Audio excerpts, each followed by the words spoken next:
Acho que ele está desabilitado. Bom, pessoal, vamos iniciar, então, o nosso evento virtual, né? O nosso evento sobre transformação digital, desmistificando o desenvolvimento de software com low-code, né? Para quem não me conhece, eu sou o Ricardo Reco, Country Manager da Genexus aqui no Brasil. Hoje nós vamos ter ilustres convidados aqui, o César Taurion, vice-presidente de consultoria da Companhia Técnica, vai fazer uma palestra para a gente. Depois eu vou contar um pouco sobre Genexus.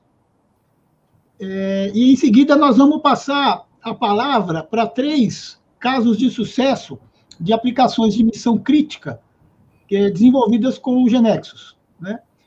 O caso lá da Migrate, com o Adilson, que é o CEO e fundador da Migrate. Depois o Francisco Barnabéu, que é CEO e fundador da Sun Mobile, que recentemente ganhou o prêmio lá da SAP de inovação, usando o Genexus para desenvolver uma solução, a Sun Mobile. E, por último, nós vamos ter a presença do Sandro, do CIASC, que é o Centro de Informática e Automação do Estado de Santa Catarina, que vai contar alguns projetos que tem lá de missão crítica com o Genexus, tá? Eu vou passar a palavra, então, para o César. César, se você quiser já iniciar a sua apresentação aí, a bola está contigo. Obrigado, Ricardo. Bom dia a todos. É um prazer estar aqui. Eu vou compartilhar aqui uma apresentação com vocês, muito rapidinho. Só checar se está tudo funcionando, aquele setup inicial. Ricardo, por favor, verifica se já ainda está aparecendo o vídeo. Desculpe, Marcos. Me diz quando tiver o quê? Agora apareceu. Transformação digital apareceu. Perfeito. Bom, pessoal, novamente é um prazer estar aqui com vocês. Eu tenho aí uns 20 minutos aproximadamente. Eu gostaria de compartilhar um pouco algumas ideias, algumas experiências que nós estamos tendo sobre esse cenário de desenvolvimento de sistemas. E, principalmente, como isso se encaixa em todo esse movimento de transformação da sociedade como um todo. Deixa eu me apresentar, antes de mais nada, já que eu vou estar compartilhando o tempo de vocês. Bom, meu nome é César Taurion e hoje eu estou na minha versão 2.0. Eu trabalhei em algumas grandes corporações, vocês estão vendo aí na parte de cima. Destacaria ter sido diretor de novas tecnologias da IBM durante mais de 12 anos. E hoje eu estou num ecossistema que me permite estar acompanhando bem de perto as inovações. Eu sou professor convidado de diversas faculdades e universidades, como vocês estão vendo, Dom Cabral, PUC, do Rio Grande do Sul, membro do Conselho de Inovação de diversas empresas, uma delas especificamente na área de recrutamento de talentos, é a Find Human Resources, empresa de tecnologia e assim por diante, como também estou atuando muito forte como investidor e mentor de inúmeras startups, inclusive sendo sócio da Kick Ventures, que é uma venture builder. Por que eu comentei tudo isso? Porque isso me permite estar não só olhando de uma forma bem ampla o que está acontecendo no mercado, mas vivenciando todos esses desafios de startups, de grandes empresas, nesse processo de transformação digital. E essa experiência, não apenas acadêmica, mas principalmente prática, que eu quero compartilhar aqui com vocês nos próximos minutos. Nossa sociedade, a sociedade humana, sempre foi um movimento, sempre foi transformada. Constantemente haviam mudanças na sociedade, tivemos a Revolução Agrária, Revolução Industrial e assim por diante, né? Mas todos nós sabemos disso, vivenciamos muitas dessas mudanças. E o que nós entendemos é que tem momentos nessa sociedade que determinados fatos relevantes fazem uma transformação, provocam mudanças significativas. Por exemplo, quando a gente fala do século XX e todas as condições que levaram à consolidação da sociedade industrial, que é hoje a base do nosso, digamos, dos nossos setores de indústria, dos nossos negócios, das nossas profissões, na verdade, o século XX não começou numa data como 1º de janeiro de 1901, que o ano anterior, dia 31 de dezembro, foi absolutamente igual. A data não muda nada, apenas um calendário. Mas em 1918, com o término da Primeira Guerra Mundial e a gripe espanhola, realmente provocou mudanças significativas que, ao longo dos próximos anos, se traduziram no que nós somos hoje. E nós estamos vivenciando o que seria, provavelmente, o início do século XXI na prática. Não 1º de janeiro do ano 2001, mas agora, com a pandemia que parou o planeta, e agora nós estamos num processo de muitas mudanças aceleradas por uma série de coisas que aconteceram. Nós, na verdade, não inventamos nada nesses últimos meses, mas nós vimos uma mudança radical. Nossos planos de vida, de negócios que estavam sendo discutidos em janeiro do ano passado, estão totalmente fora de consideração. Quer dizer, o mundo mudou. E nós estamos num processo de mudança que ainda não vimos os seus efeitos, nós estamos vendo apenas a ponta do iceberg. As grandes mudanças estão começando a acontecer. De maneira geral, nós superestimamos o curto prazo e subestimamos as transformações no longo prazo. Mas o que já está claro? Quais são os sinais que nós já estamos visualizando? Primeiro, a pandemia acelerou o que iria acontecer nos próximos anos, trouxe o futuro para o presente. O que estaria nos nossos projetos daqui a 3, 5 anos, tivemos que fazer em 2 meses, em 1 mês, poucas semanas. Então, mas o que nós estamos vendo claramente como sinais sólidos, que vão continuar pós-pandemia? Primeiro, a tecnologia cada vez mais espalhada pela sociedade. Segundo, o ambiente de trabalho hoje é qualquer um. Eu não preciso mais obrigatoriamente estar no escritório. Eu posso e devo estar no escritório algumas vezes, mas eu estou em casa, estou no aeroporto. Nós estamos agora, eu acho que a grande maioria de nós está nas suas casas, em diversos lugares do país, e trabalhando. Então, o ambiente de trabalho é onde nós estamos, não no local físico específico. Uma geração que já nasceu digital, nasceu com a internet como pano de fundo, e os mais jovens, com o smartphone como pano de fundo. Não sabe para que serve um mouse, por exemplo, e são nativos digitais, diferente de pessoas mais velhas, como eu, que sou migrante do mundo digital. Eu ainda tenho alguns hábitos do mundo analógico que eu trouxe comigo, apesar de ser, digamos, razoavelmente fluente no digital. Então, tudo isso está nos levando a uma sociedade cada vez mais conectada. Por isso, nós chamamos de hiperconectada.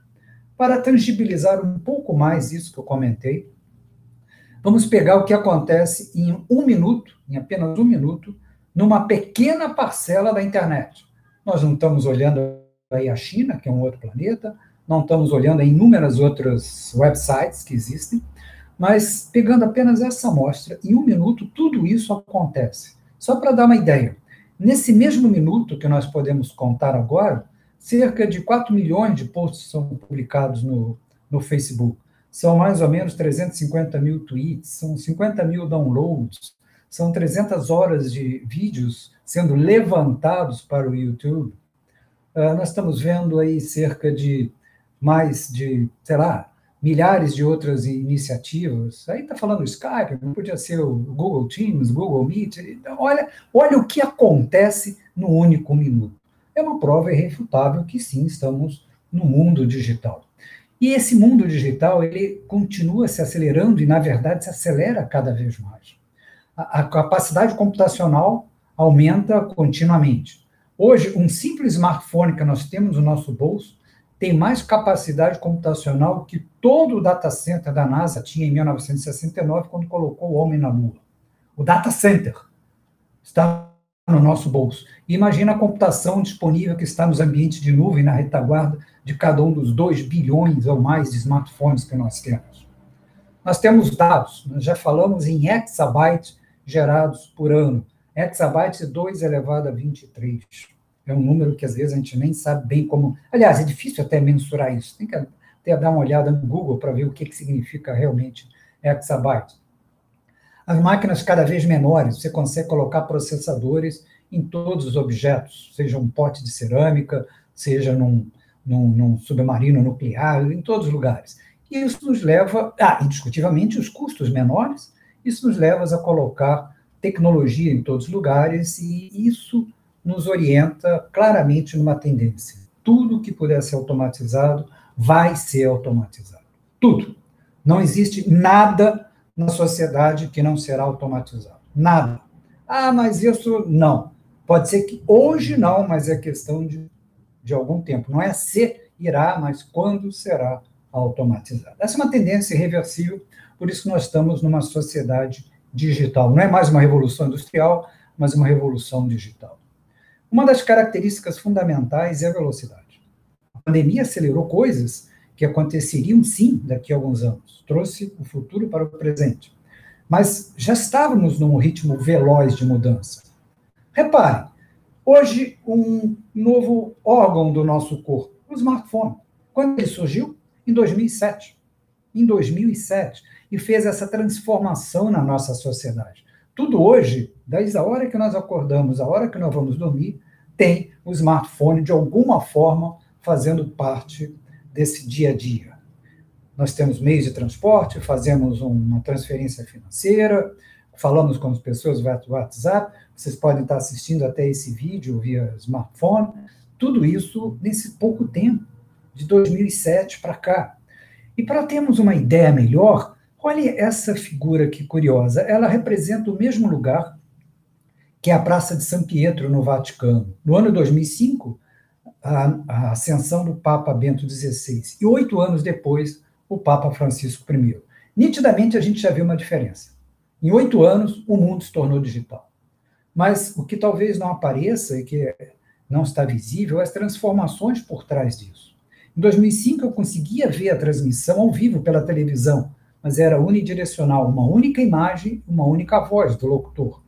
Em 2013, mudou completamente o que nós entendemos como mídia. Cada uma dessas pessoas é um produtor de conteúdo também, não apenas consumidora, como era antes, porque cada um pode compartilhar vídeos que acabou de gravar ou está mostrando em tempo real e utilizando esse vídeo nas suas redes sociais, colocando seus pontos de vista, ângulos diferentes.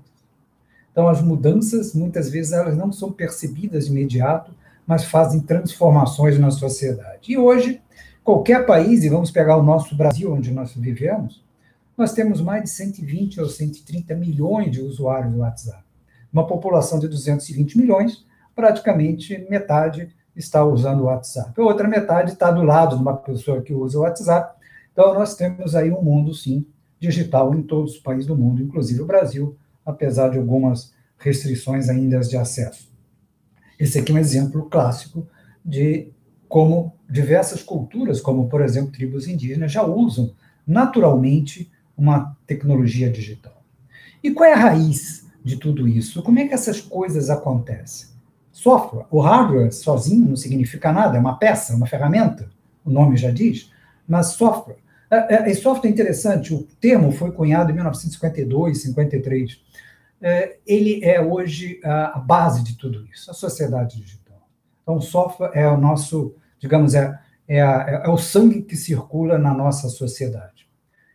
E fazendo um pequeno parêntese, quando é que isso surgiu?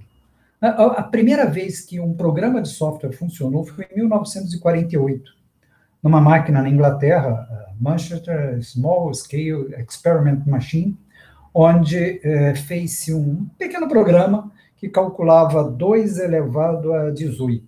Levou 52 minutos para fazer isso, coisa que hoje é milionésimos de segundo, microsegundos.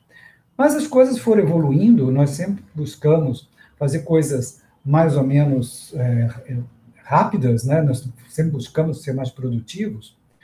Mas, por curiosidade, né, essas coisas nem sempre dão certo, e às vezes tem os bugs, os erros, os bugs, mas quando é que surgiu o primeiro bug? Nessa época, em torno de 1949, 50, quando um bug, um inseto, queimou uma válvula, e a máquina parou. O antigo, que chamávamos cérebro eletrônico, parou. E aí, olha, foi um bug, um inseto, e isso acabou ficando o padrão que se fala hoje, deu um pau, deu um bug. Exatamente, mas o bug original foi um inseto. Então, isso é apenas uma história para mostrar que, ao longo do tempo, nós fomos buscando ser cada vez mais produtivos. Começamos a ter linguagens de mais alto nível, onde eu não precisava trabalhar em linguagem de máquina, COBOL, onde eu comecei a minha vida profissional.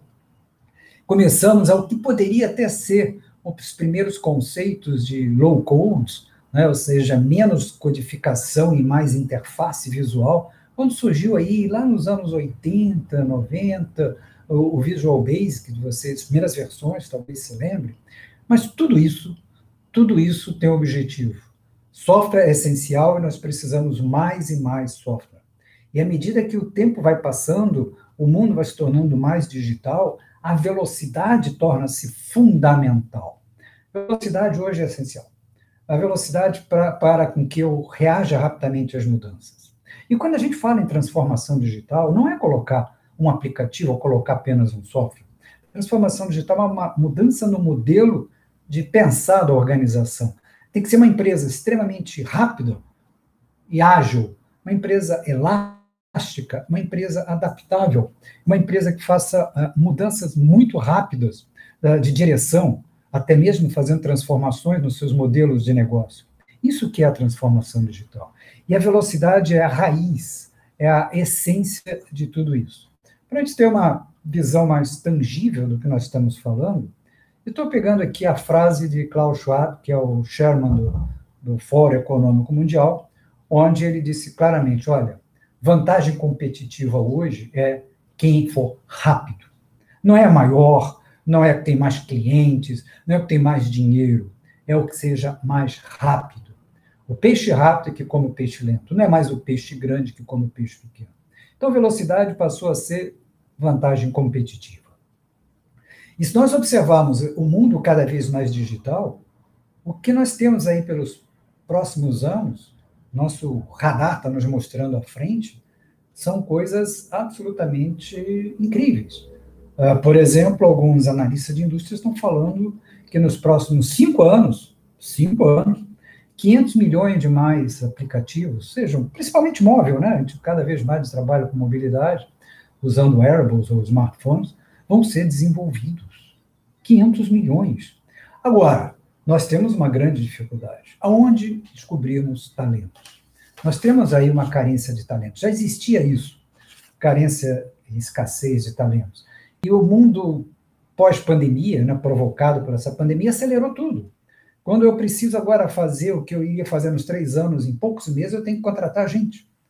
E o desenvolvedor, embora não precise, né, formalmente ser como um médico ou um advogado, passar por determinadas provas acadêmicas, mas ele tem algumas características, como raciocínio rápido, capacidade lógica, interpretação de textos. Então, você não pega qualquer um e transforma no desenvolvedor com as tecnologias tradicionais.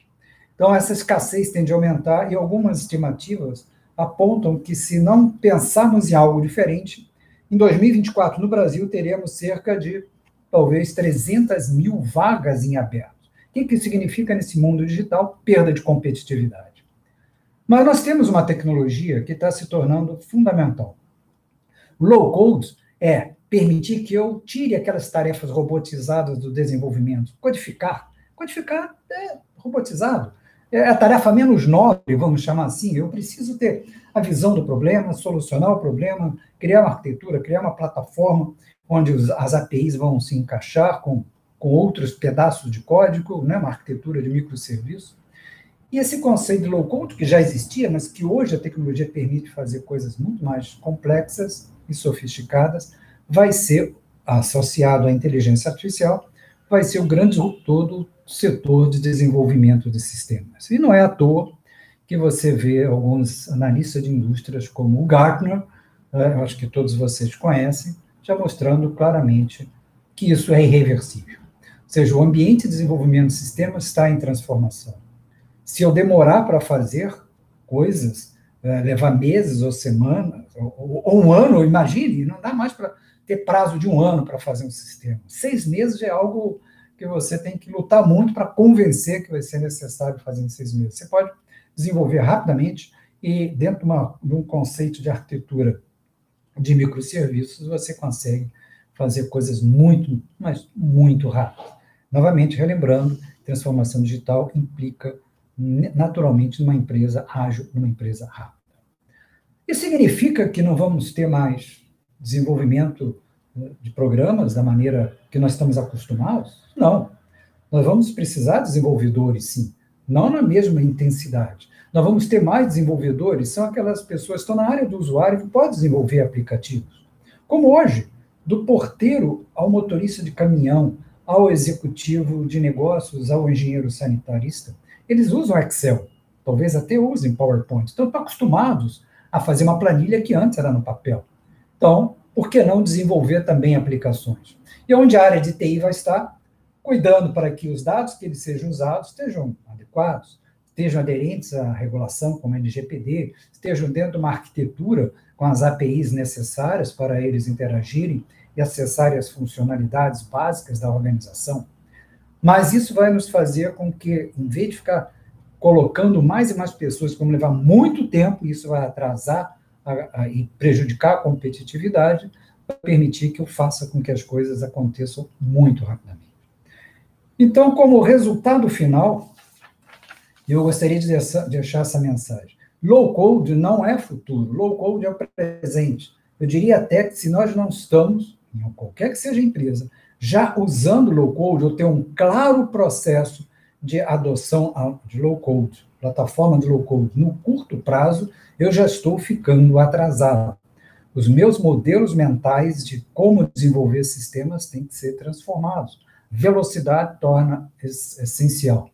Portanto, a empresa que vai dar certo, a empresa de sucesso é essa, que usa desenvolvedores de low code. E não a que só usa desenvolvedores, ou só low code, né? Eventualmente, você tem muitas mais coisas mais sofisticadas que ainda o low code não consegue resolver.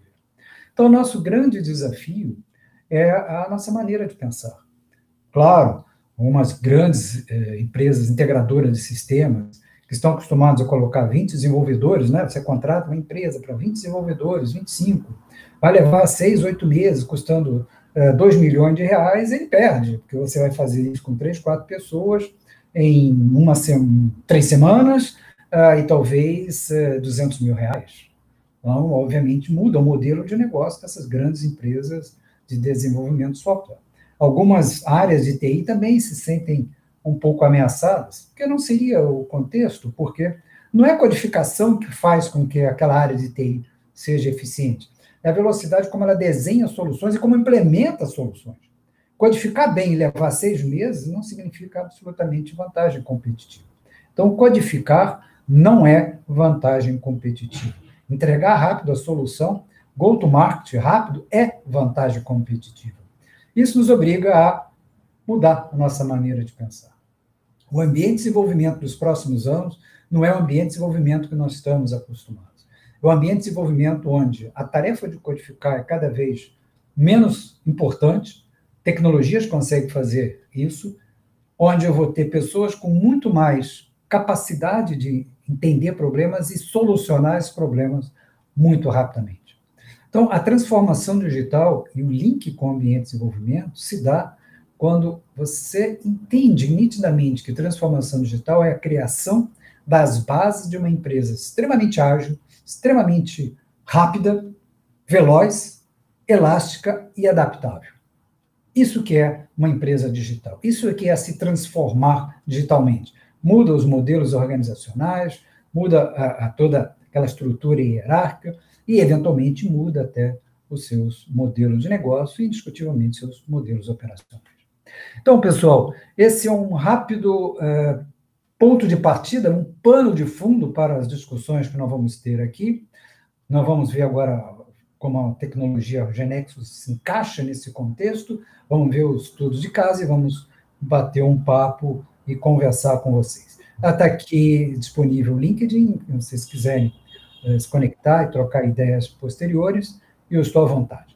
Bom, pessoal, eu vou interromper o compartilhamento. Muito obrigado aí por ter me ouvido e eu espero que essa apresentação tenha contribuído para discutirmos mais profundamente o assunto. Ricardo, beleza, por favor. Muito obrigado, César. Ótima palestra, bem enriquecedora aí, né?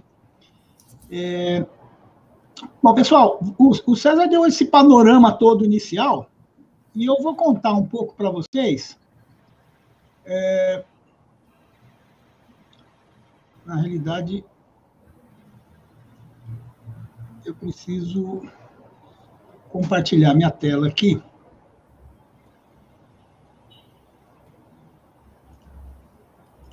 Deixa eu ver aqui.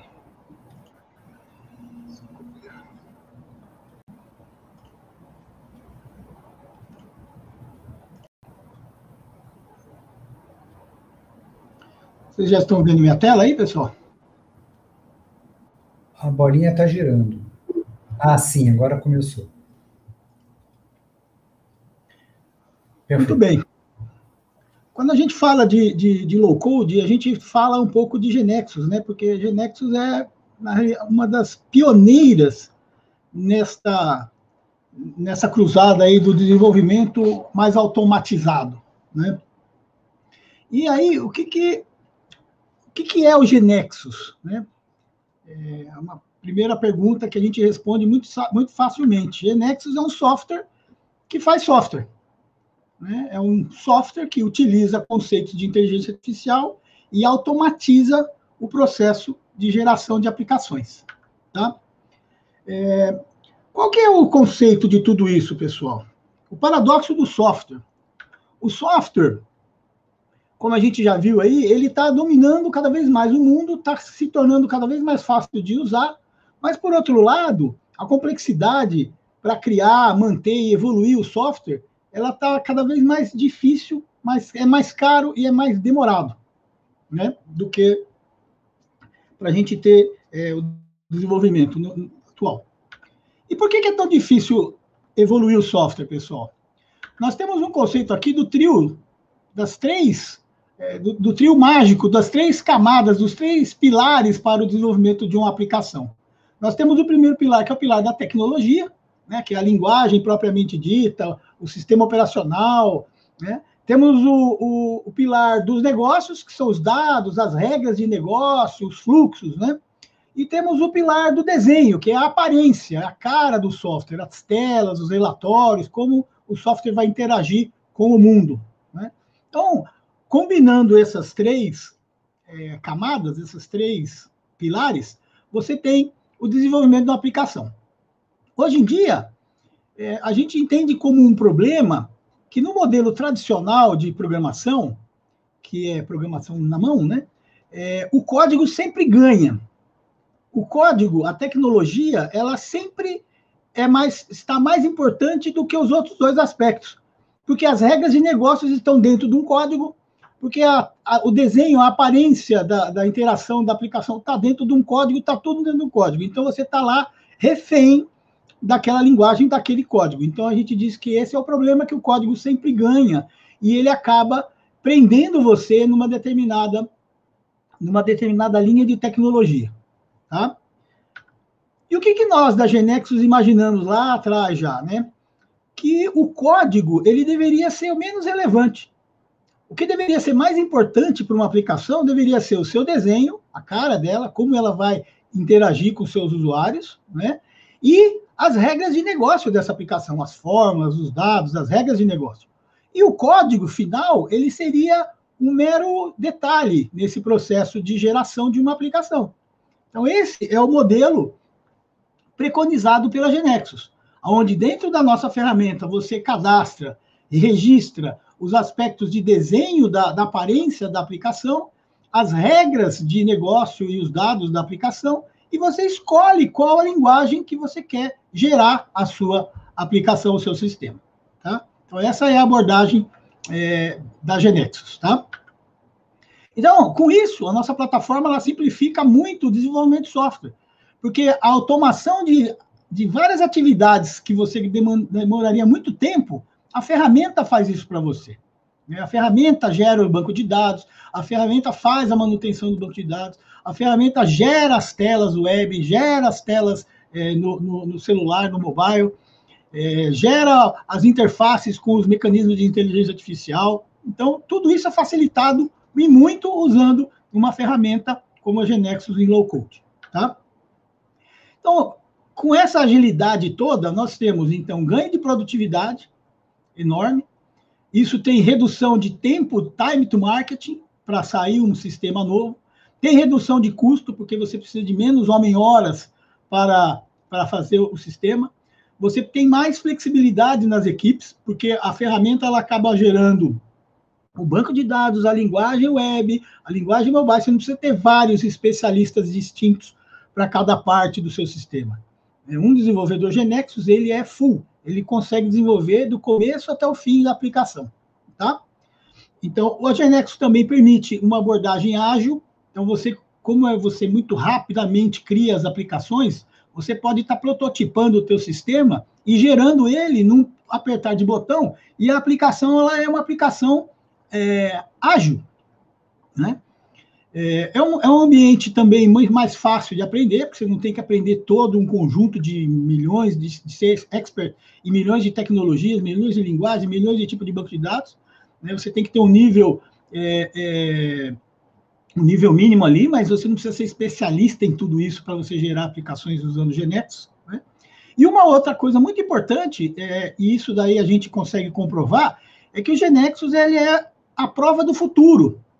Por que a prova do futuro? Porque todas as mudanças e novas tecnologias que ainda vão aparecer e dominar o mundo, quando elas aparecerem, a GeneXus vai integrar essas tecnologias dentro da nossa ferramenta e os nossos usuários, nossos clientes, vão poder ter o benefício de usar uma tecnologia nova sem ter que precisar se preocupar ou ter um grande custo para poder usufruir dessa ferramenta, dessa nova tecnologia. Tá? Então, nós temos essa característica muito importante, e a gente, se for olhar, essa é a linha do tempo, ela está meia pequenininha aí, mas eu tenho os outros slides com um pouquinho maior, só para ilustrar que, ao longo do tempo, a incorporação de novas tecnologias dentro da ferramenta da GeneXus, né? Então, se a gente olhar lá atrás, começamos com o AS400, o COBOL 400 e o RPG 400. Depois, o surgimento do PC. Aí nós tivemos o Windows, aí incorporamos o Flux Pro, o Clipper, né? Depois o DB2, aí com o GeneXus 5, o Oracle, o banco de dados, o Visual Basic, o Visual Fox Pro, e assim foi indo ao longo do tempo, cada versão nova do GeneXus ia incorporando tecnologias novas, linguagens novas, banco de dados novos, e a ferramenta não parou de evoluir desde então, né? Em 2015, nós tivemos também outros avanços. 2014, integramos com o ERP da SAP. 2018, a versão 16 que saiu. E no ano passado, nós lançamos a versão 17 do GeneXus. Hoje, o GeneXus, a cada 2 anos, ele lança uma versão nova. Aproximadamente, entre uma versão e a outra, nós incorporamos mais de 500 novas funcionalidades ou tecnologias. Tá? Essa é a média das últimas 2 versões. Então, é uma ferramenta que evolui muito, né? O ano passado, a gente, infelizmente, não teve o nosso evento presencial lá em Montevidéu, mas foi um lançamento do produto que foi virtual, né? Então, nós tivemos que fazer isso virtualmente em função da pandemia, né? E as novidades, né? O GeneXus incorporando o Angular, o GeneXus incorporando mais facilidades para a geração de chatbot, enfim, tem uma evolução muito grande. Tudo isso daí está disponível lá no nosso site, depois que tiver curiosidade de ver, tá? Falando um pouco agora da companhia, da empresa, nós somos um grande player mundial, tá? Nós estamos presentes aí em mais de 50 países, né? Onde vocês vêem no mapa aí a bolinha do GX, é porque nós temos distribuidores locais, e onde você tem a bandeirinha aí, que são os nossos escritórios próprios, tá? Então, nós temos escritório, a matriz lá no Uruguai, aqui no Brasil, no México, Estados Unidos e no Japão. Uma curiosidade, só para quem não sabe, o nosso maior mercado hoje da GeneXus no mundo está lá no Japão, tá? E crescendo também na China, também está crescendo.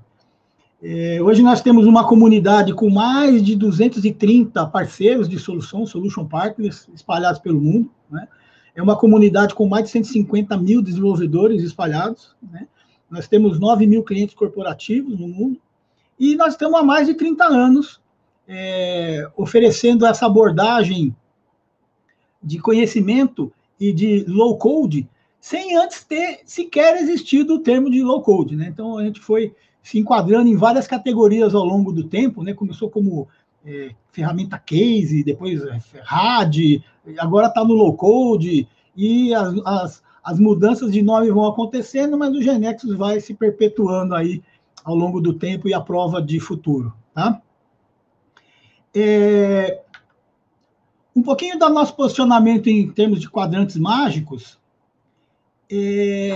No Gartner, em 2019, a gente saiu lá no quadrante de desenvolvimento multi-experiência, 2020 também saímos no quadrante de multi-experiência, tá? Na Forrester, em 2019, a Forrester Group avaliou a gente como a melhor plataforma low-code que você ainda não conhece. Quer dizer, isso aí, a gente gasta muito dinheiro em desenvolvimento do produto e a gente gasta pouco dinheiro em marketing, então talvez seja por isso. Mas o rating da GeneXus nas avaliações, ele é sempre muito bom, tá? A gente tem aqui, por exemplo, no site do Capterra, nós temos a nota de 4,5. Isso são avaliações espontâneas de nossos clientes, tá? Então, nós estamos bem avaliados lá no Capterra. No G2, aqui, nós ganhamos um prêmio de High Performance. Estamos com 4,7 de avaliação, muito bem avaliado, né?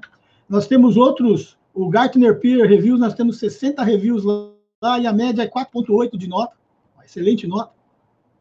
No GetApp, com 141 reviews, nós estamos com 4,5. E no Trust Radius, tem só 6 reviews, porque esse é um meio desconhecido, mas nós estamos com 9,1 de 10. Então, isso daí mostra que a ferramenta ela é bem robusta, bem estável e bem avaliada pelos seus clientes, que é isso que nos importa, tá? Nós temos vários clientes no mundo todo. Nós vamos depois, agora que eu acabar essa apresentação, nós vamos falar com 3 casos de missão crítica aqui do Brasil, mas eu queria mencionar alguns outros para vocês terem uma ideia do tipo de aplicação que pode ser feita com o GeneXus, né? Então, nós estamos num caso de sucesso aqui, que é o Bantotal. O Bantotal, ele é um parceiro nosso já de longa data. Ele é um sistema de core bancário, né, que tem 55 instalações ativas na América Latina e é totalmente desenvolvido com o GeneXus, tá? Então, é uma aplicação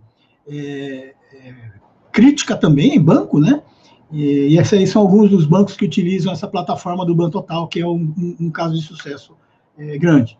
Só para vocês terem uma ideia, eles estão há 26 anos usando o GeneXus, tem aí 5.500 tabelas, 10.300 formulários, 36 mil programas, são 120 desenvolvedores GeneXus e sistemas enormes bancários aí para toda a América Latina, tá?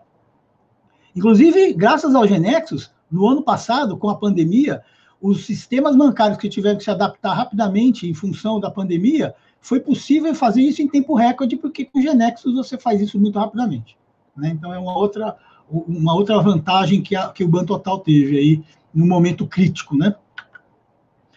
Uma outra aplicação que ela é crítica, mas não é igual a um banco, é uma aplicação ligada à Liga de Futebol do México, tá? Ela é uma aplicação de informação, né? Ela tem, quando tem lá a rodada do campeonato do México, vai colocando lá os gols, quem fez gol, quem não fez gol, tem informação dos times, tem informação dos estádios, tem uma série de informações que os usuários podem acessar via PCs ou acessar via celulares ou via wearable, via o Apple Watch, né? Então, essa é uma aplicação, ela tem uma característica interessante, porque ela tem 9 milhões de usuários, durante a semana não tem jogos, então ela tem muito pouco usuário ativo, e aí ela vai ocupando um servidor pequeno. Quando vai chegando no final de semana, que começam os jogos, vão conectando os usuários, a aplicação vai dinamicamente aumentando numa nuvem elástica para poder aguentar o push e a quantidade gigante de usuários que acessam a aplicação, tá? Então, é uma aplicação interessante. São mais de 5 bilhões de screen view, bilhões de notificações enviadas e mais de 15 milhões de notificação por final de semana, né? Essa aí é a aparência da aplicação. Você pode ver vídeo, você pode ver informação toda nela lá, nesse servidor elástico, né? E ele também tem, o GeneXus também pode gerar aplicação, além de gerar para web e gerar para telefones celulares, também a gente pode gerar aplicações para o Apple Watch e também para a Apple TV, tá? Isso tudo já está disponível no GeneXus, tá? Um outro caso interessante também é o caso do Canal do Panamá. A gente tem lá uma aplicação crítica, porque o Canal do Panamá ele opera 24/7, 365 dias por ano, então tem uma criticidade grande. Esse foi um projeto lá de remodelagem de toda a operação lá do processo de operação do canal, feita todo em GeneXus, tá? Um outro caso mais recente, esse foi do ano passado, em função do coronavírus, né? A Genexus ela foi convidada lá a participar e ajudar o governo do Uruguai a desenvolver uma aplicação nacional para acompanhamento dos casos de coronavírus, de disponibilidade de telemedicina, isso tudo que não tinha, e foi tudo desenvolvido muito rapidamente. Tá? Nós tivemos 7 dias para lançar a primeira versão desse aplicativo, né? Um aplicativo para ser lançado em 7 dias precisa realmente ter um ambiente de desenvolvimento bem ágil e acelerado, né? Nós tivemos 4 versões em 4 meses, e 90% da população do Uruguai interagiu com o sistema. Tá? Só para vocês terem uma ideia como é que foi, o primeiro caso lá surgiu no dia 13 de maio, de março, né, da doença. As propostas lá foram no dia 13 de março, e no dia 15 de março, e no dia 20 de março, a gente já tinha a primeira versão do sistema. Não completa, mas já uma primeira versão. No dia 30 de março, 10 dias depois, a TIM disponibilizou a aplicação de telemedicina no celular com a parte toda dos médicos, né, o lado dos médicos e o lado do paciente no celular.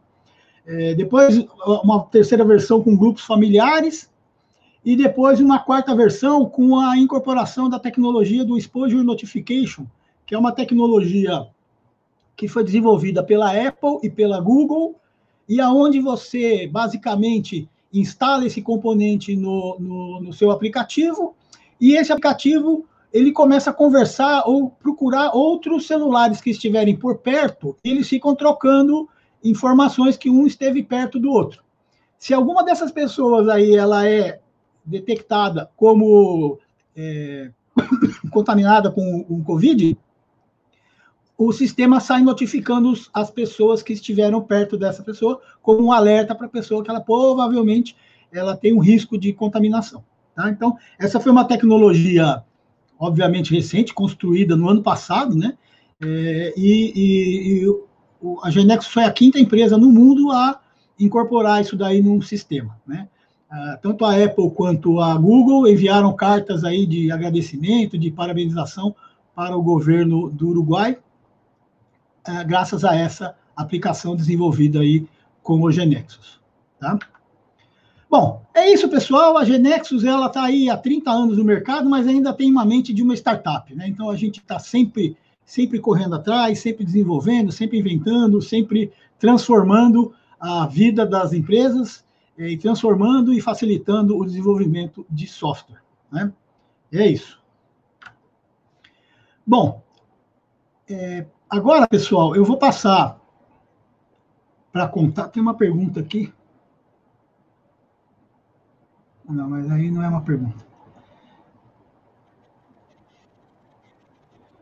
Alguém perguntou se um banco de dados com mais de 600 tabelas e muitas regras de negócio complexas, a Genexus conseguiria me atender? Com certeza, o Ricardo Barcelos. Com certeza. Deixa eu parar o compartilhamento da tela. E aí, agora, eu vou passar a palavra para o Adilson, que é da Migrate. Aí o Adilson vai contar um pouco do desenvolvimento do sistema da Migrate, a complexidade do sistema e como que a Genexus ajudou eles nessa missão aí, tá? Adilson, já pode ir compartilhando aí. Já está conseguindo ver aí, Rec? Eu já estou vendo sim. Ok. Bom dia a todos. É um prazer estar aqui a convite do Ricardo e da Genexus para trazer para vocês o caso da Migrate com o uso da plataforma Genexus para desenvolvimento das nossas ferramentas, né? Trazer um pouco do histórico para contextualizar também o fechamento desse case, né? A Migrate, ela nasce em 2004 como uma fábrica de software na época, e ali a gente já tinha um contato prévio com o Genexus, e decidimos por usar a plataforma Genexus como a nossa ferramenta de desenvolvimento, né? Principalmente por 3 motivos. O primeiro, a curva de aprendizado era muito rápida, né? Em segundo, como fábrica de software, a gente podia, né, fazer desenvolvimento incremental dos softwares através da prototipação junto aos clientes. Então, o analista, o programador podia desenvolver lá em cima dos requisitos identificados do sistema e rapidamente já testar a nível de tela, a nível de funcionalidade, se aquilo era o que o cliente estava buscando ou não. Então, isso permitiu também viabilizar esse modelo de negócio na época. E o outro ponto é que o framework, né, o GeneXus é um framework com uma base pronta. Então, uma série de preocupações, quando a gente fala desse mundo de desenvolvimento, como segurança, multiplataforma, multibanco de dados, multidioma, são coisas que já estavam previstas, né, pelo framework, e a gente, como desenvolvedor, né, não tinha necessidade de se preocupar com esses aspectos.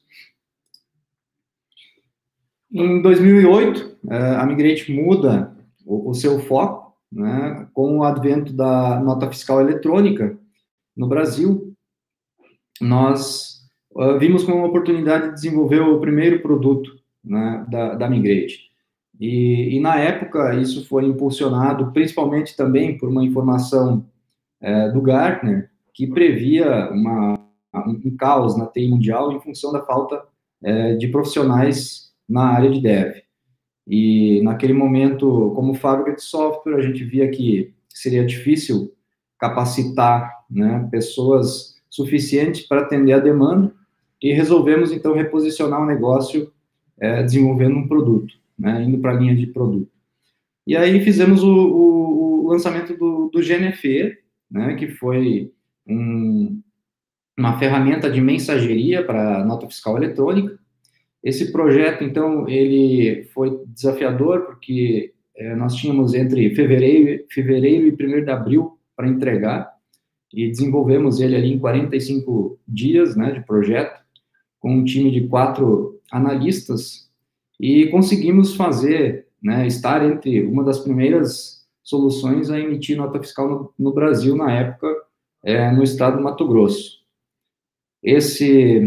Essa ferramenta, ela era uma ferramenta desktop, gerada em .NET, ela rodava com SQL Server, Postgres, Oracle, MySQL, e os RPs se conectavam com essa ferramenta através de TXT, XML, e até mesmo através de tabelas de banco de dados, né, para poder fazer a troca das informações para fazer a emissão da nota fiscal.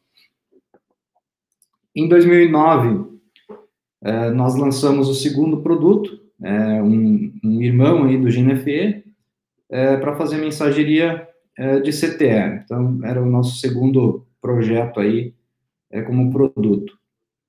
Em 2010, nós levamos essas soluções para a plataforma web, né? Então, disponibilizamos, além da integração por web service, uma interface para as empresas poderem digitar as notas fiscais eletrônicas sem necessariamente ser por uma integração. E aí, naquele momento, a gente começa a aprender a como lidar com os desafios desse ambiente de data center, né? Servidores web, servidores de banco de dados, múltiplas camadas, segurança, coisas que, a nível de desktop, a gente não se preocupava, né? Era uma responsabilidade do cliente, e isso foi a base do nosso aprendizado para a nossa evolução também. E, na época, nem se falava em cloud, né? Então, isso veio um pouco mais tarde. No caso, em 2014, né, que já estava 4 anos depois, um pouco mais maduro o conceito, nós decidimos, então, que nós tínhamos que ir para a cloud, porque a gente via que esse seria o futuro, e, naquele momento, a proposta de ir para a cloud era consolidando, né, todos esses nossos sistemas independentes em uma única plataforma que permitisse aos clientes fazer, então, a emissão fiscal de qualquer tipo de documento a partir de uma única integração, a partir de um único layout, né? E aí surge o invoice, impulsionado principalmente pela nota fiscal de consumidor eletrônica, que na época veio para substituir aí o cupom fiscal eletrônico amplamente utilizado no varejo, né? Essa plataforma, então, ela de 2014 até hoje, ela evolui, né? Atende hoje mais de 800 ERPs, né, que estão integrados com essa plataforma. São mais de 30 mil empresas que emitem documentos fiscais todos os meses, né? Processam aí mais de 80 milhões de documentos fiscais por mês. Tem uma característica também interessante em relação aos municípios. Hoje a gente faz a emissão em mais de 2.500 municípios a partir de um único layout, né? Então, o ERP, fazendo a conexão com o invoice, ele se comunica de uma única maneira e a gente faz a comunicação com cada um desses municípios, tratando as suas particularidades, né? E temos também um robô dentro da plataforma que faz a busca desses documentos fiscais, tanto na Cefaz como também nos municípios, para poder disponibilizar as notas fiscais de entrada, né? Que também automatizam os processos dentro dos ERPs, né? Isso tudo suportado aí por 70 migrators, né, carinhosamente chamados nossos colaboradores, que são especialistas nesse tema e dão suporte a toda essa evolução junto com o GeneXus.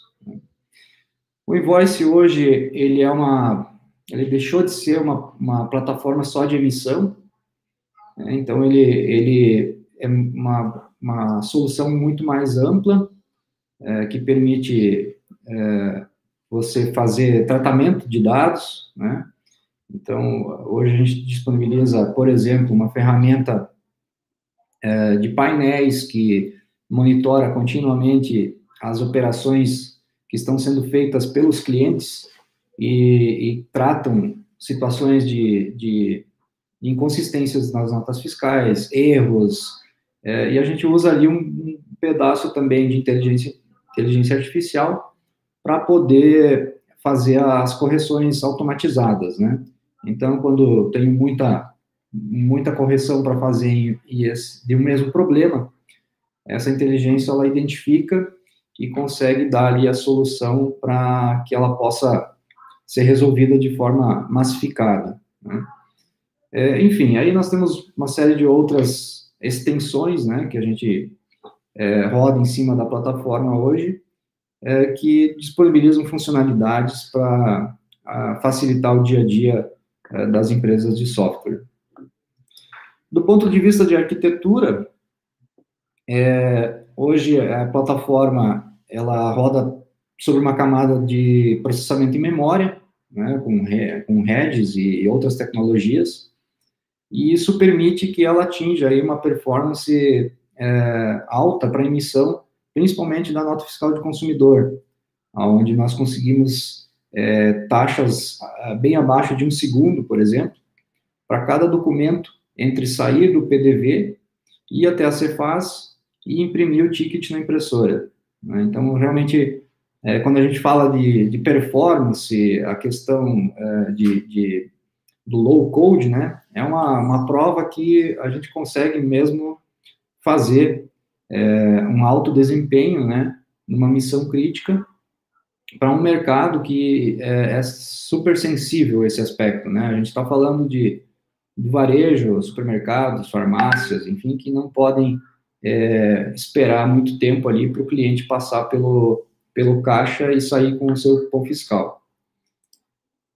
Essa estrutura toda, ela está hoje suportada pelo Google Cloud. Foi uma migração que a Migrate fez o ano passado, em 2019, na verdade. E além de dar segurança, né, performance e alta disponibilidade na emissão, o Google nos permitiu usar muito da tecnologia cloud, né, para poder explorar os dados, para poder manipular esses dados com simplicidade, né, facilidade, agilidade também. que hoje, dentro do Invoice, a gente está falando de mais de 15 teras de database, né, para poder, enfim, serem tratados esses dados dentro dessa camada da aplicação. Eu trago aqui alguns cases, né, alguns clientes que confiam na nossa plataforma para fazer emissão fiscal. E aí é importante destacar aqui que nós temos hoje uma plataforma que atende desde uma startup que está buscando desenvolver seu primeiro projeto e precisa de algum tipo de emissão fiscal, até grandes varejistas que realmente nos exigem o termo missão crítica, né? Que é onde a coisa pega mesmo, né? Então, eu trouxe finalizando aqui, eu trouxe esse cenário de evolução na Migrate, né, para a gente fechar basicamente nesse slide, né? Qual é o nosso ganho, né, nesses 16 anos usando o GeneXus? E eu diria que a manutenção e a evolução do conhecimento é o que nos mais agrega, né? Porque nesse aspecto, durante esses anos, a gente se preocupou sempre em manter a evolução do conhecimento das pessoas em GeneXus, mesmo que por trás uma hora fosse Java, uma hora fosse Oracle, uma hora fosse mobile, uma hora fosse .NET, para nós isso nunca foi uma preocupação, né? Porque a gente sabia que, de alguma maneira, através do GeneXus, a gente conseguiria ter esse suporte. Claro que, em alguns aspectos, como o REC mesmo falou, muito específicos, né? A gente precisa ir para o código mais para o bit por byte, né? São características de funcionamento em que o GeneXus, em algumas situações, não atende, a gente tem algumas codificações nativas. Mas a grande parte do que a gente viu aqui nesse case é suportada por código gerado em GeneXus.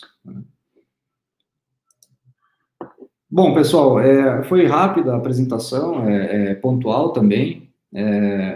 Novamente, foi uma satisfação estar aqui com vocês e compartilhar um pouco dessa trajetória e ter contribuído daqui a pouco, de alguma maneira, e deixo também aqui um pouco sobre o Invoice, né? Para quem quiser se aprofundar, quiser conhecer mais sobre a plataforma, o que ela oferece, o que ela disponibiliza de funcionalidade, está disponível um link para um conteúdo rico nesse QR Code, ou também, provavelmente, essas apresentações serão disponibilizadas posteriormente para que vocês possam acessá-las aí. Deixo aqui também meus contatos, estou à disposição se alguém quiser trocar uma ideia, quiser entender mais sobre os nossos desafios. E, mais uma vez, muito obrigado e bons negócios a todos.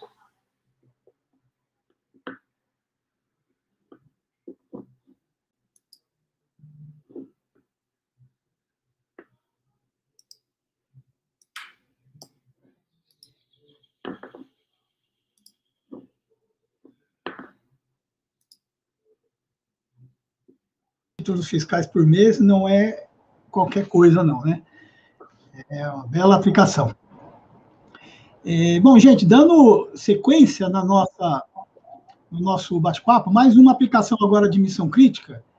Eu vou convidar o Francisco Barnabéu, da Sun Mobile, para ele compartilhar com a gente sobre o aplicativo dele, contar um pouco aí também sobre a certificação do aplicativo dele pela SAP, a premiação que ele recebeu da SAP. Francisco, a palavra está contigo. Ok, vamos lá. Todos vendo a minha tela? Ainda não, ainda não. Ele demora um pouquinho. Tá.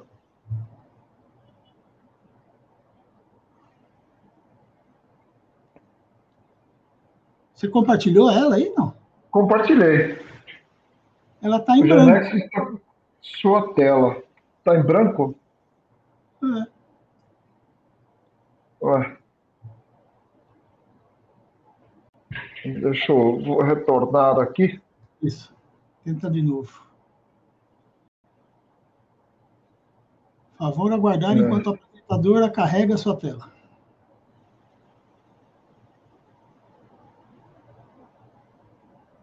Não. Ave Maria. Aquela vez lá foi tão fácil. Pois é.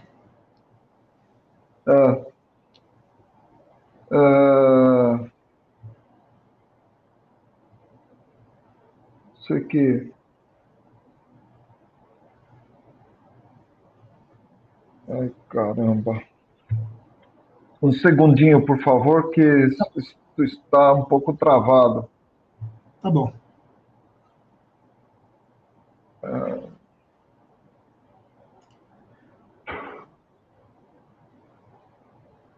Pronto. Conseguem ver a minha tela? Sim, agora conseguimos. Ok. Bom, eu vou pular direto ao slide para a gente poder ter uma visão um pouco mais detalhada do processo. Nós tínhamos um desejo de desenvolver um aplicativo conectado ao SAP, onde ele poderia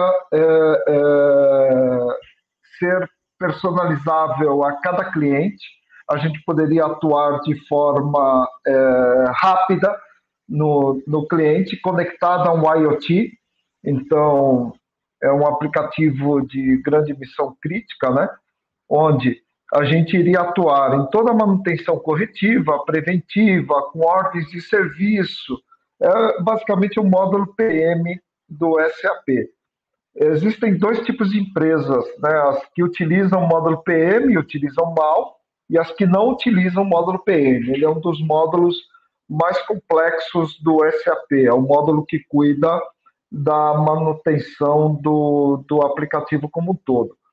E também, como o caso aí de sucesso a Sabesp, por exemplo, toda a parte de IoT, então desde movimentação de ativos, receber das pontas as medições. Então você imagina que se você tem uma máquina que precisa medir, por exemplo, a temperatura, a velocidade da esteira, no caso de bomba, se ela está ligada, se ela está desligada.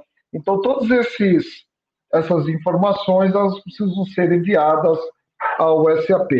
Além do que também uma comunicação do planejador de ordens de serviço junto aos seus técnicos. Então, nós estamos falando de empresas realmente muito grandes, não somente empresas pequenas. Então, a gente está falando de uma Sabesp, por exemplo, que tem lá seus 350 técnicos na rua e assim por diante.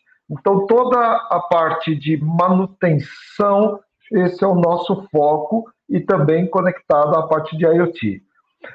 Eu vou ser bem rápido para dar bastante tempo da gente conversar e sair uma série de perguntas. Bom, imaginem vocês que nós temos o SAP. O SAP ele tem lá suas transações, suas 40 mil tabelas no caso do ECC. Ele tem você pode também programar scripts, mas ele tem uma coisa chamada BAP. A BAP é como se fossem web services dentro do SAP, ok?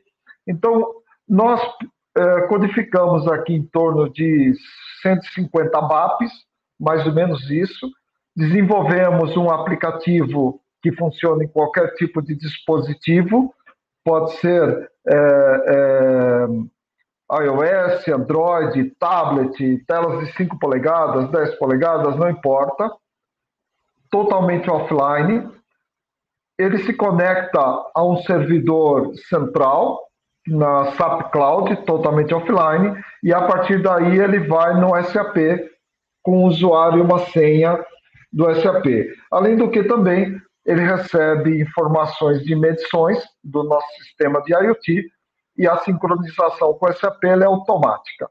Tudo isso está feito em GeneXus. Muito bem. Por que eu quis desenvolver em GeneXus? Porque quando eu automatizo uma BAP, eu trago todos esses campos das transações, eles correm, vão até a ponta, só que eu mostro só aquilo efetivamente que eu acho que é mais interessante ou menos interessante. Então, normalmente, cada cliente ele tem uma instalação diferente. Com o GeneXus, eu consigo tirar um campo da tela, colocar outro, personalizar muito rapidamente as transações. Bom, quando nós desenvolvemos isso, desenvolvemos em C# com SQL Server, banco de dados. Quando nós fomos certificar na SAP, a SAP disse, não, eu certifico somente em Java, com SAP Cloud Foundry e HANA. Bom, em uma codificação normal, eu teria dois caminhos, jogava tudo fora e fazia de novo, ou simplesmente desistia da certificação. Nós levamos mais 2, 3 meses e com o GeneXus saímos com uma versão em Java com HANA. Isso nos permitiu, e ainda conectados ao SAP Cloud Foundry, isso nos permitiu que a gente certificasse o aplicativo e, além do mais, fomos premiados pela SAP como o aplicativo mais inovador do Brasil de 2020, né, que nos encheu de orgulho com relação a esse assunto. Então, quando a gente vai a um cliente tratar sobre as questões de manutenção, clientes gigantescos, a gente já passou essa etapa sobre somente manutenção.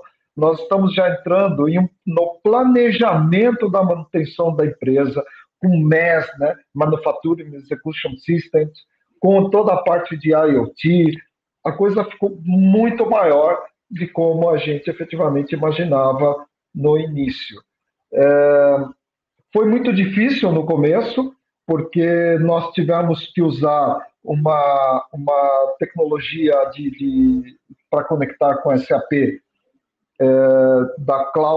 da SAP Cloud, né? Então chama Co-Innovation, uma área da SAP que chama Co-Innovation, muito complicado, porque ali tinha uma VPN interna e o GeneXus não conectava de jeito nenhum. Contamos com o apoio da GeneXus, a GeneXus alterou o produto, lançou uma nova release. Então, eu afirmo que a GeneXus antes do Sun Mobile era uma coisa com SAP, depois do Sun Mobile acabou virando outra coisa.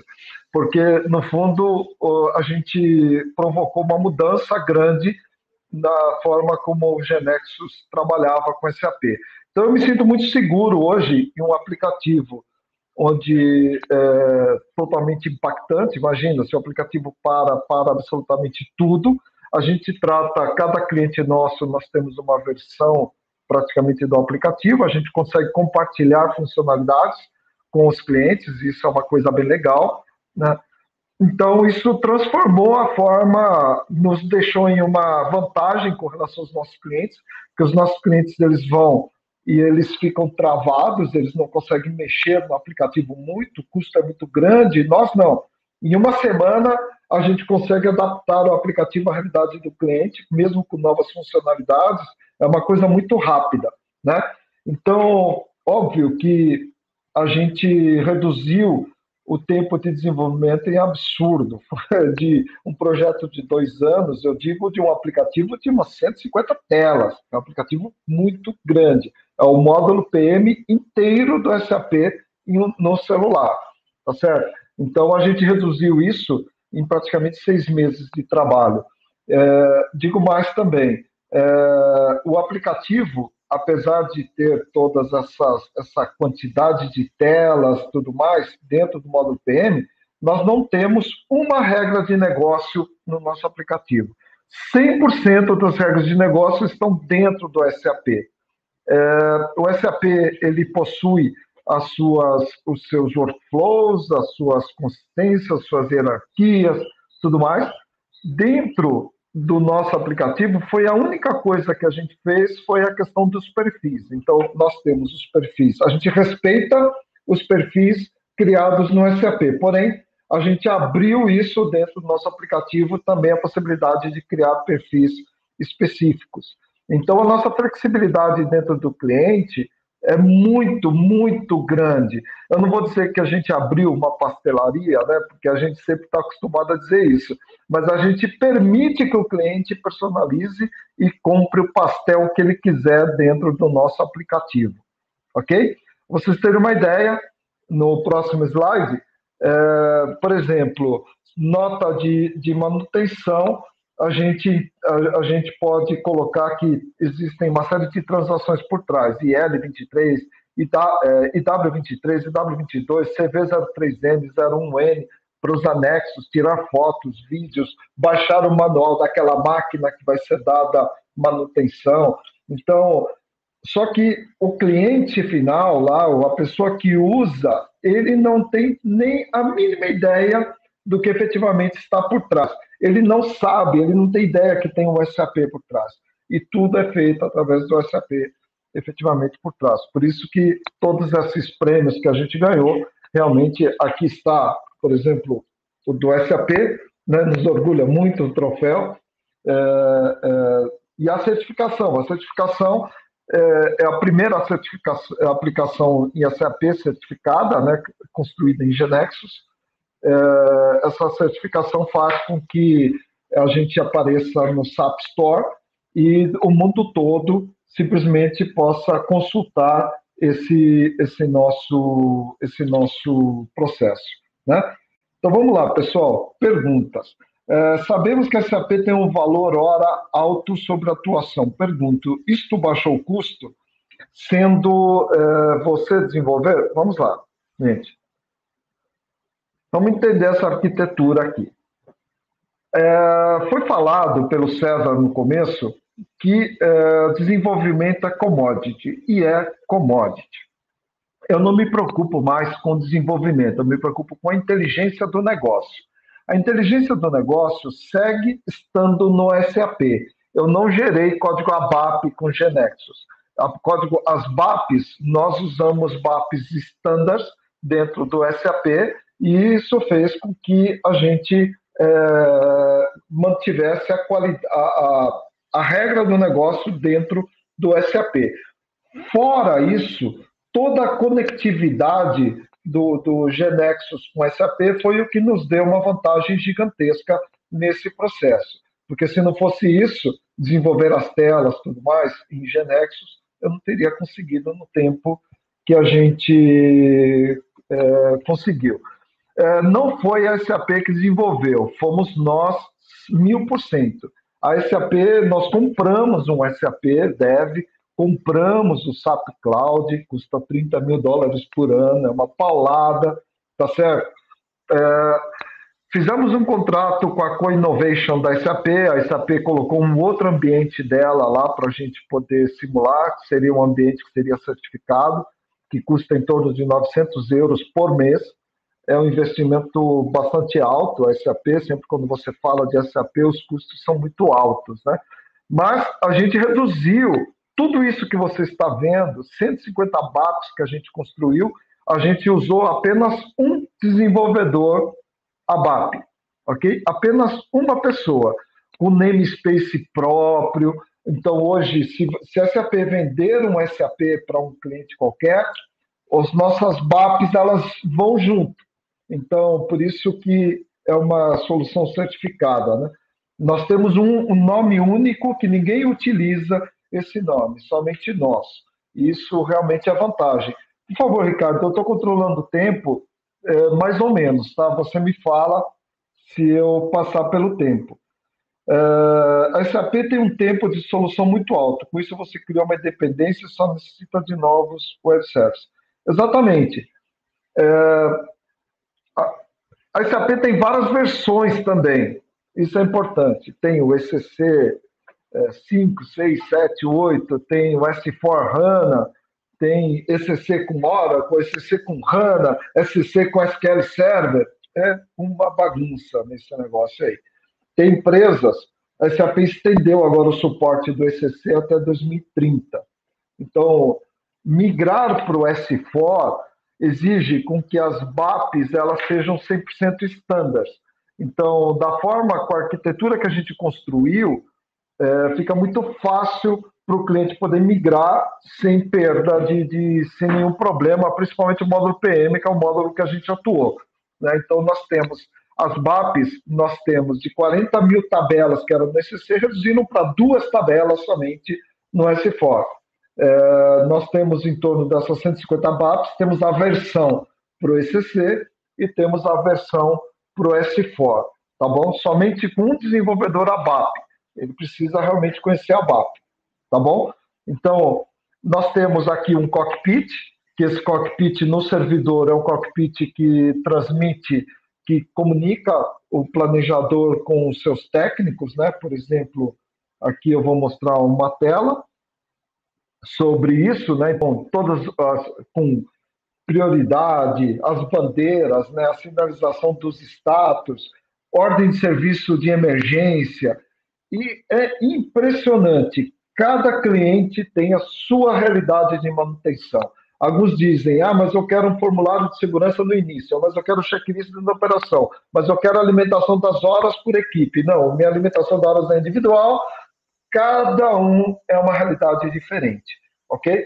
E o nosso aplicativo, ele se ajusta muito rápido. Se não fosse GeneXus nesse ponto, primeiro que não estaria certificado, seria impossível.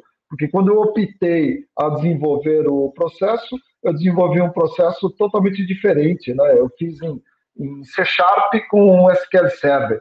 Isso seria impossível, a certificação. E no meio do caminho ainda apareceu o SAP Cloud Foundry. A SAP disse, não, se não tiver SAP Cloud Foundry, não adianta, né? Então, isso nos deu também, eu tenho uma outra empresa chamada Bug Scout, que é Bug Scout International, que fica em Madrid. Essa empresa, ela verifica vulnerabilidades em código-fonte. Então, nós desenvolvemos agora, a gente gostou tanto da ideia, que a gente desenvolveu os conectores para poder ir no SAP, buscar o código-fonte e analisar esse código-fonte, né? Identificando vulnerabilidades de ABAP e não ABAP, dentro da arquitetura SAP, né? SAP Cloud. Então, isso realmente nos trouxe uma vantagem competitiva que os nossos outros concorrentes não possuem, né? Então, por exemplo, imagina uma televisão onde você consegue enxergar tudo que está acontecendo na sua empresa. É esse o nosso aplicativo do ponto de vista de manutenção, né? Ordens de andamento, os impedimentos. Eu fui lá dar manutenção numa máquina, a máquina está energizada, eu não consegui fazer. Ou o operador não conseguiu parar aquela máquina naquele momento, né? As que estão na fila, se eu passei para uma outra equipe ou não. Mas o cliente ele não gosta desse dashboard, ele quer um dashboard diferente. A gente vai lá e faz esse dashboard. Não há problema nenhum com relação a isso para nós, né? Então, por exemplo, aqui, essa é a versão tablet, alimentação de horas, né? Então, nós temos aqui um botão Start Stop, que ele clica. Essa aplicação é multidioma, inglês, espanhol e português. Tudo isso dentro desse processo, né? Uma vez que nós fizemos a sincronização do offline, porque o celular pode trabalhar em modo avião. Uma vez que nós fizemos a sincronização do offline com o SAP, qualquer coisa que eu coloco na minha tabela ali, ele sincroniza automaticamente. Por exemplo, pontos de medição. Então, se eu tenho sensores numa esteira de produção, colhendo informação, essas informações eu mando para o meu servidor, que é o que eu construí em GeneXus, e ele sincroniza automaticamente com o SAP. Então, acabaram-se os problemas de eu ter aquela dor de cabeça com relação a essa parte de ativos, gestão de ativos, movimentação de ativos, todo esse processo, tá bom?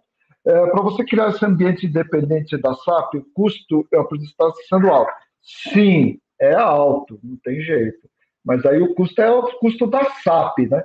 O que me deu realmente uma redução de custo grande foi o desenvolvimento, a parte que eu fiz em GeneXus. Agora, toda vez que você entra no mundo SAP, é de chorar.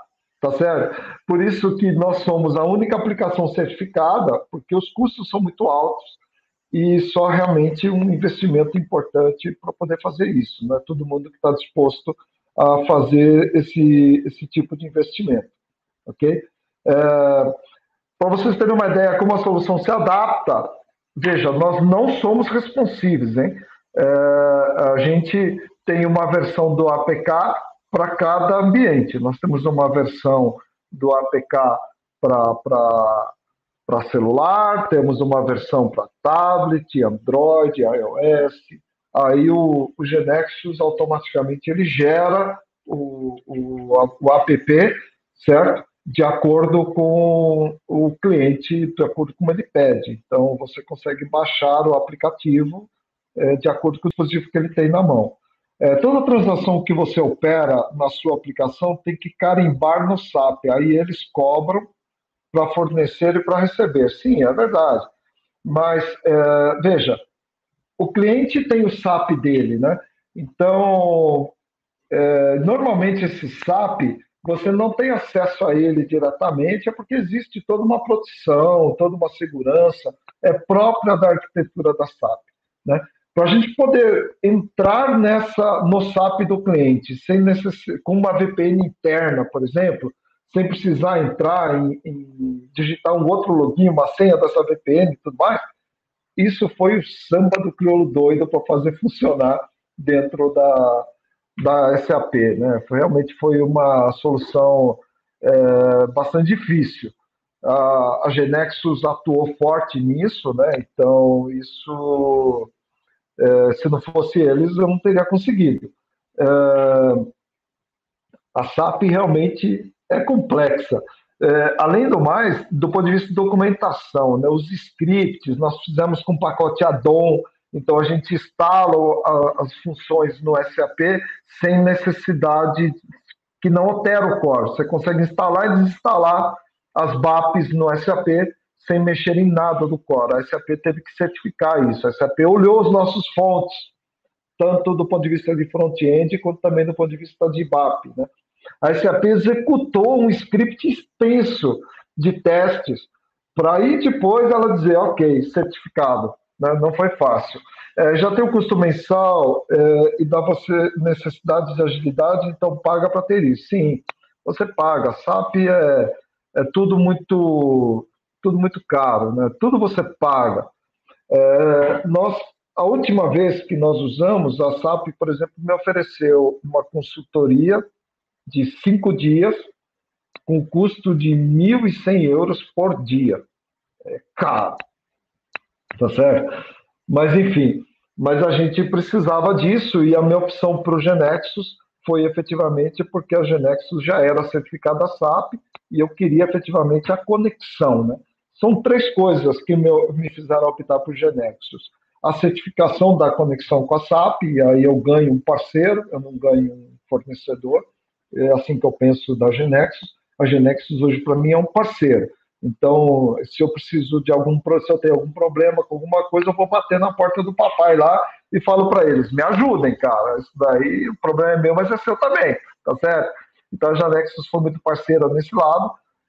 Facilidade em gerar o código e mudar a linguagem. Se o cliente quiser Fiori, por exemplo, a GeneXus ela gera Fiori de uma forma certificada, e isso, a Fiori no fundo é só uma carinha só, né? É só a cara da tela, é o formato da tela, porque a linguagem em si é tranquilo, não tem problema nenhum, a GeneXus faz. Então, cada cliente é um cliente, assim como também a terceira forma, então, a primeira, as conexões com SAP, a segunda, a facilidade de mudar de linguagem, é um caso típico, construí C# e fui para Java, e a terceira, a facilidade de personalizar no momento da implantação. Se o cliente não gosta desse campo e ele quer outro campo, o campo já está lá, eu só tiro da tela e ponho o outro e gero o app de novo. Realmente é uma forma muito simples de fazer essa conexão, ok? O que mais, pessoal? Perguntas e respostas. Não sei se ficou bem claro como é a conexão com a SAP aqui nesse processo.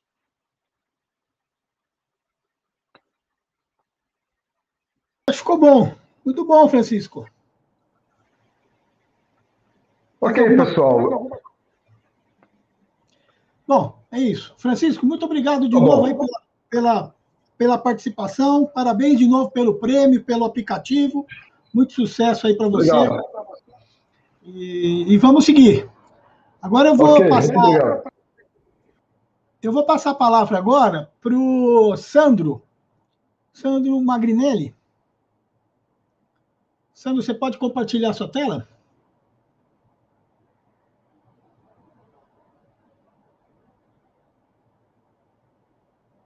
Sandro?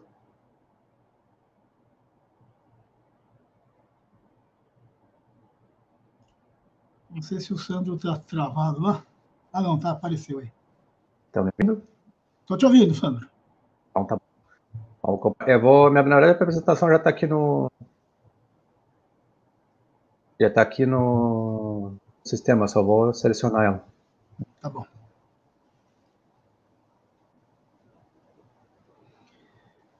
Beleza, Apareceu. A palavra está contigo. Apareceu. Ótimo.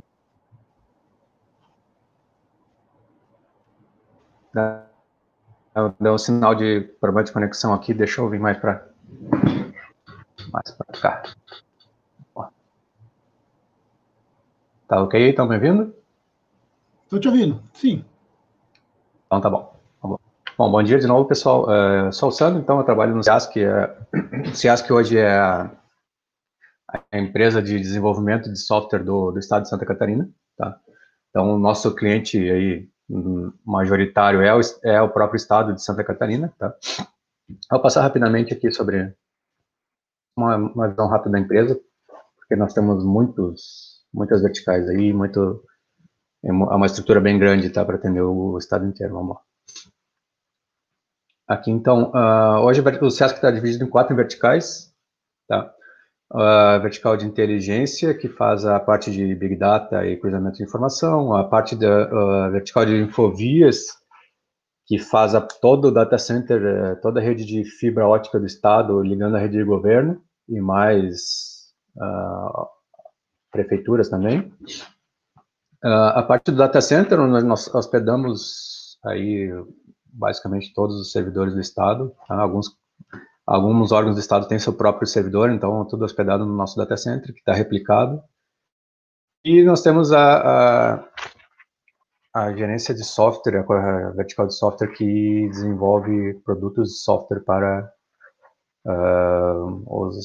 todos os nossos clientes, tá? Então, é nesse ponto que eu vou entrar um pouco a fundo aqui. Nessa vertical de software, nós temos aí 1, 2, 3, 4, 6 contextos, tá? Especificamente com a sua área de negócio, administração, fazenda, segurança pública, trânsito e educação e governo, tá? Nessa parte de educação e governo é onde nós temos o GeneXus hoje, ok?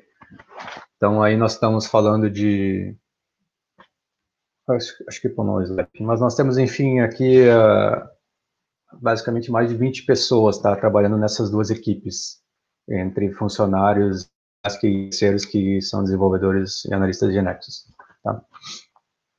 Então aí o GeneXus, ele está no SIASC aí já há bastante tempo, tá? Começou lá nos anos 90, com um software chamado Série Escola. Esse software, ele foi organizando com o tempo, então ele foi o predecessor aí de uma série de produtos que houveram depois, tá? Então esse aqui já está relacionado ao contexto da educação, ok? E aí, então, nos anos 2000, nós tivemos aí uma série de inovações, né? O boom da internet aqui no Brasil, e apareceu alguns sistemas de publicidade do governo. O próprio Série Escola, ele foi migrado para um sistema chamado Série Web, tá? O Série Web aí se tornou, depois mudou outro nome, teve uma outra migração de produto. E aí, nos anos 2010, lá no século XXI já, né, no segundo 2010, a primeira dezena já, segunda dezena dos anos 2000, aí sim nós tivemos um boom grande de produtos aí, tanto estão separados aqui com a vertical da educação quanto a vertical de governo, tá? por exemplo, o apoia os CEIAS é um sistema de gerenciamento de alimentação infantil das escolas estaduais. Ele foi todo feito em mobile para que se consiga gerenciar, né, ver que cada criança tem direito a alimentação. Algumas crianças de baixa renda têm direito a mais de uma alimentação por dia, então ele faz toda essa gestão. O matrícula online, estudante online, professor online são do pacote online, né, a partir do governo de educação. E o Série Web, que é aquele sistema lá que eu comentei que foi sendo migrado lá do Série Escola, ele começou a ser migrado para o SIGESC. O SIGESC é o Sistema Integrado de Gestão Educacional do Estado. Então, todas as escolas do Estado estão utilizando esse sistema, faz toda a gestão educacional de todos os estudantes do Estado. E no contexto do governo, ali nós temos alguns sistemas que são um pouco menos utilizados, mas não menos importantes, que é a parte do agendamento de RG da parte do GP, né, que é a Secretaria de Segurança Pública. Então, se quiser fazer uma primeira via ou segunda via de RG, tu tens que agendar e esse sistema faz toda essa gestão. Na parte ainda na segurança pública, nossa equipe tem uma delegacia virtual, que faz todos os registros de boletins online do Estado. Tá? E também o sistema de portal ECV. O sistema de portal ECV, ele faz controla as vistorias de veículos do Detran. Tá? E recentemente, agora, nos últimos 3, 4 anos, nosso grande cliente tem sido a agricultura, e nós temos aí uma série de pacotes de software que estão sendo desenvolvidos para a gestão agrícola aí do Estado, tá? Juntamente com a parceria com outros órgãos do Estado. E agora, no 2020, né, na segunda, terceira dezena aí dos anos 2000, apareceram alguns desafios. O primeiro deles que eu queria comentar foi o Boa Vista Gestão, que foi um software que foi desenvolvido em tempo recorde, em cerca de 2 meses, e ele serve para gerenciar painéis do Power BI, do Microsoft. Então, como é que funciona? Tem uma equipe, a vertical que eu comentei com vocês lá no início da parte de inteligência, ela cria painéis cruzando informações de mais diferentes órgãos do governo, e esses painéis são publicados no Power BI, e nessa ferramenta ela consegue gerenciar quem tem acesso a visualizar esse painel. E não só fazer isso, como propriamente dito, mostrar o painel, né, plotar ele na tela para quem tem essa permissão. Por que esse projeto foi interessante? Porque ele teve um apelo muito rápido de ser posto no ar com a questão do Covid. A empresa foi aí, como é que eu posso dizer, escolhida, né, para fazer esse primeiro apoio aí ao governo na questão do combate à Covid. E esse software, acabaram sendo criados painéis de combate à Covid, na questão de internações, e isso foi muito útil para o combate à pandemia. Então, inclusive, esse sistema aqui ajudou a salvar muitas vidas no governo, porque ele conseguia direcionar recursos, né, para onde era necessário. E também com a pandemia surgiu aí a questão da educação à distância, e então se teve uma urgência muito rápida também de botar o pessoal a fazer aulas remotas, né? Então, com o CIGESC, que foi uma integração com o Google Classroom, de forma que, eu vou mostrar mais para frente alguns detalhes, tá? De forma que se pudessem gerenciar turmas e os alunos e conteúdos diretamente pela plataforma do CIGESC, que é aquele sistema que eu comentei com vocês lá um pouco antes, que faz a gestão educacional. Tá? Além disso, também surgiu alguns outros sistemas, tá, que não estão aqui, mas um deles importante é a parte da Unedu, que controla as bolsas de educação do governo. Tá? Então, eu queria passar rapidamente aqui, falar um pouquinho rapidamente dos sistemas, a matrícula online, que faz toda a gestão de matrículas, né? Como é que eu posso falar? Tu tens o teu filho, tu quer se matricular, tem um determinado período que tem que ser feita a matrícula, e essa matrícula é toda gerenciada por esse sistema. Então, quem tem as turmas, informação, região, enfim, é um sistema bem sazonal, né? Não é um sistema 24/7.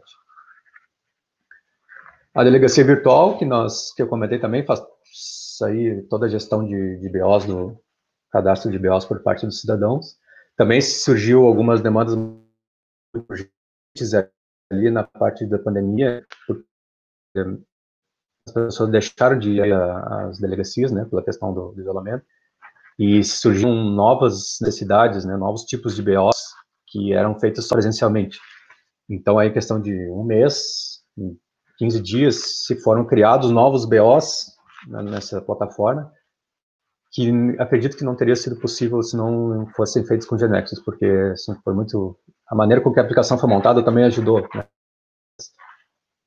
Se foi posto no ar muito rápido esses BOs. Né?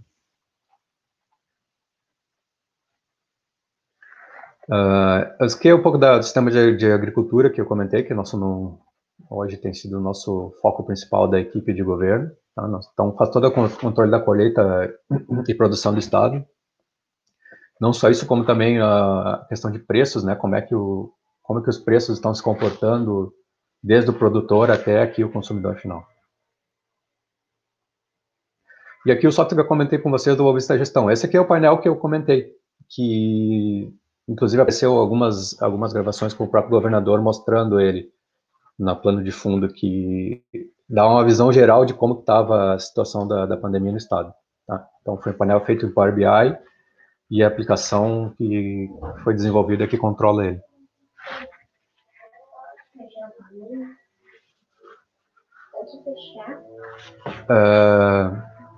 Aqui o Google Classroom, Suggest.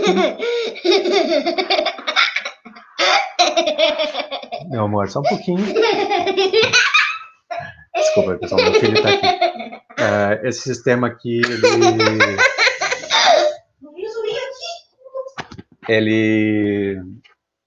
esse é o sistema que eu comentei com vocês da integração do Google Classroom. Tá, então aqui são, por exemplo, as turmas que já são enxergadas, já são disponibilizadas, né, dentro da aplicação. Ó. Desculpa, essa aqui é pela plataforma do Google Classroom, como é que as turmas aparecem. E aqui, um pouquinho mais para frente, eu vou mostrar... desculpa, na verdade, está essa tela aqui, elas, como a apresentação, elas apareceriam em cascata, não está aparecendo. Mas aqui atrás... Deixa eu dar uma olhada. Aqui atrás dava para ver as turmas integradas com a própria aplicação. Tá?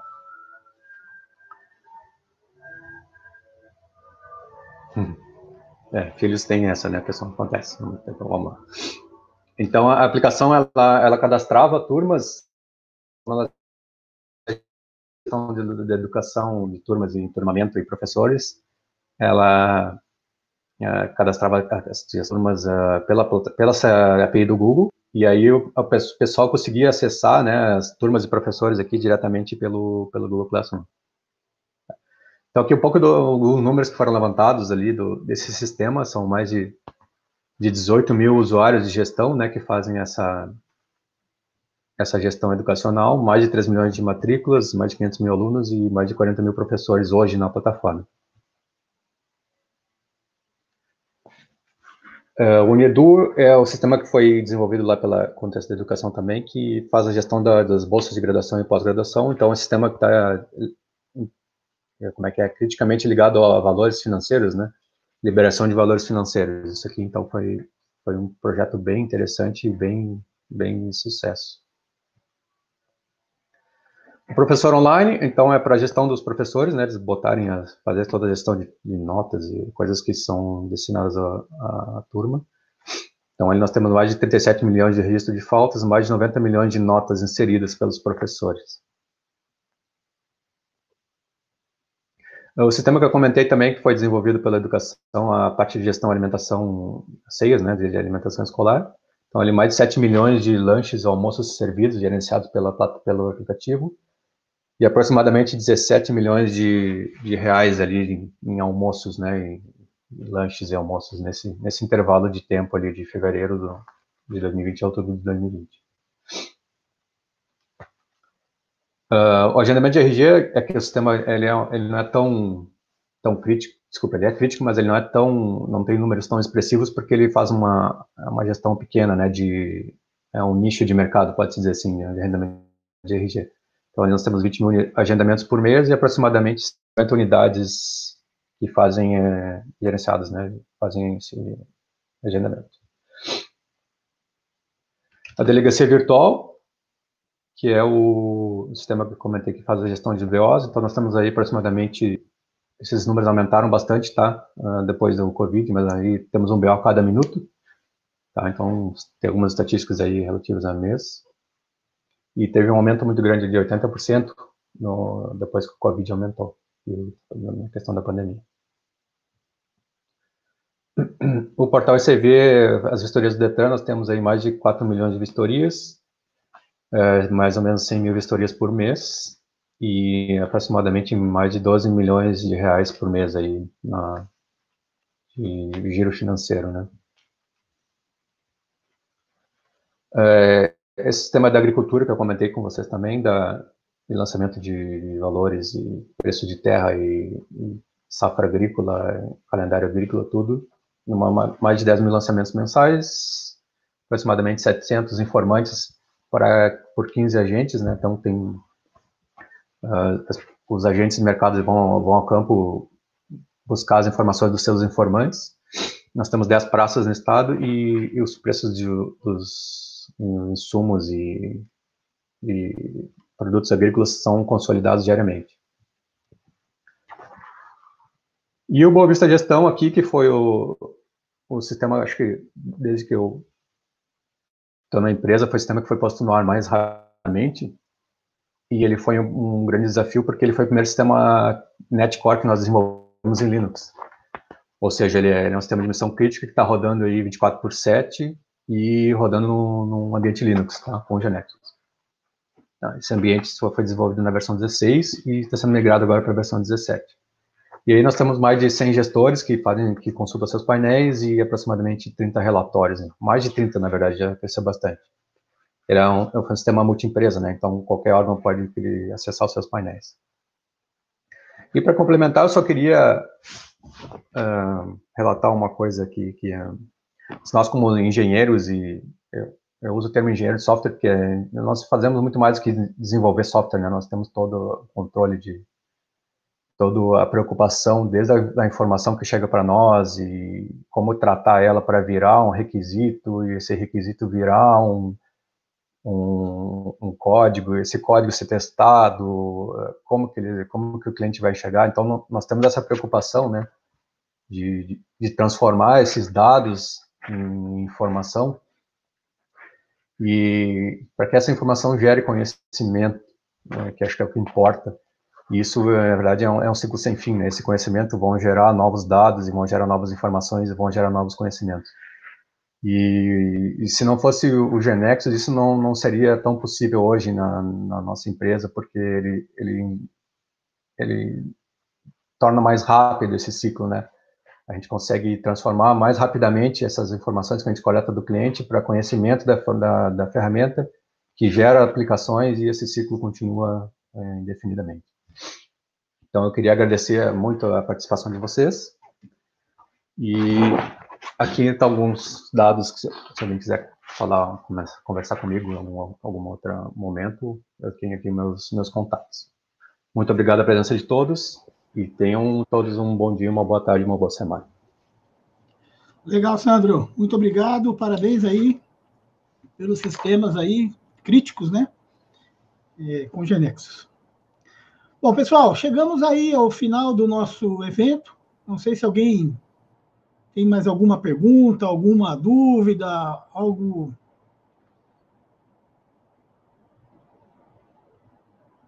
Nenhuma pergunta, pessoal? Vamos? Bom, tá bom. Gente, eu agradeço o tempo de vocês. O evento foi um pouquinho mais extenso do que a gente imaginava, mas eu acho que valeu a pena. Boas informações aí apresentadas e trocadas. Ficamos aí à disposição. E é isso. Um grande abraço a todos, um bom dia aí, uma boa semana. Até logo, pessoal.